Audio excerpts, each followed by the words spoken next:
ఆనందమయమైన కుటుంబమునకు ఉండవలసిన కొన్ని ముఖ్యమైన నియమాలు. దేవుడు ఆదాము హవ్వలను సృజించి కుటుంబముగా ఏర్పరచిన ఉద్దేశము దైవికమైన పరలోక సంతోషముతో ఆనందముతో కుటుంబము నింపబడి ఉండాలని. ఆ విధమైన కుటుంబముగా నేడు ఉండాలంటే, ఒకటి, కుటుంబములోని దంపతులు ఇరువురు యేసు ప్రభువును అంగీకరించి రక్షింపబడి ఆత్మతో నింపబడాలి. అప్పుడు ఆత్మతో నింపబడిన భార్యలు వారి భర్తలకు బేషరతుగా లోబడతారు, భర్తలు వారి భార్యలను బేషరతుగా ప్రేమిస్తారు. ఇదే దైవిక నియమము, ప్రేమకు తార్కాణము.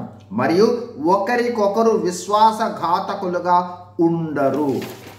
2, గృహములో కుటుంబ ప్రార్థన సమయాన్ని కలిగి ఉంటారు.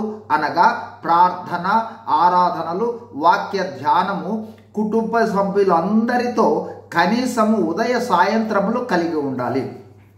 3, గృహములో రక్షణను గూర్చిన సువార్త సునాదము విడుదలవ్వాలి. 4, భోజనం చేసేటప్పుడు, పానం చేసేటప్పుడు ప్రతి పనిలో ప్రార్థించేవారుగా ఉండాలి.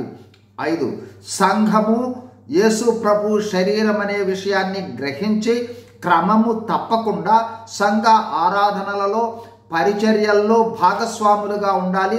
మరి ముఖ్యంగా కుటుంబమే సంఘము అనే అనుభవాన్ని కలిగి ఉండాలి. 6, కుటుంబంలో తండ్రి ఆధ్యాత్మిక నాయకత్వము వహించాలి, తల్లి ప్రార్థనాపరురాలుగా ఉండాలి. 7, కుటుంబంలోని పిల్లలకు ప్రార్థనా సమయంలో వాక్యమును, దేవుని ఆజ్ఞలను తండ్రి లేదా తల్లి బోధించాలి లేదా తెలియచేయాలి. 8, పిల్లలకు వాక్యము చదువుట, ప్రార్థించుట, ఆరాధించుట, ప్రేమ కలిగి ఉండుటను నేర్పించాలి.